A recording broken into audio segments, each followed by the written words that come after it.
To translate a document in Google Docs, you go to Tools, you go to Translate Document, and I'm just going to put in a title here of email sample. This is an email to parents, and below you can see choose a language, and there's multiple languages there that you can choose from. In this case, I'm choosing Arabic, and I'm clicking Translate.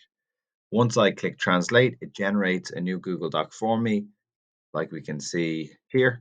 And this has what the email I was putting together there in Arabic, so I can send this to parents who speak Arabic.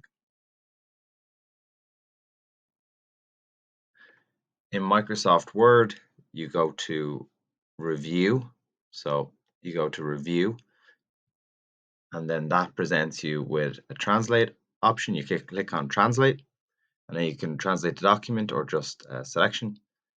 And I've pre-selected Polish, but you could click on the arrow there if you wanted and select another language. And then I click Translate. And again, similar to Google Docs, this gives me the same email I was writing there in Polish. So just to go over again, in Google Docs, you go to Tools, and then the Translate function pops up. You go down, scroll the menu, and Translate document comes up.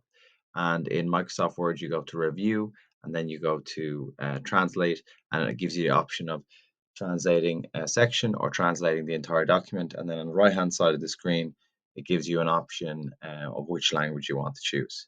And it will create a new document in that language for you. And it is, I have been told by parents, reasonably accurate.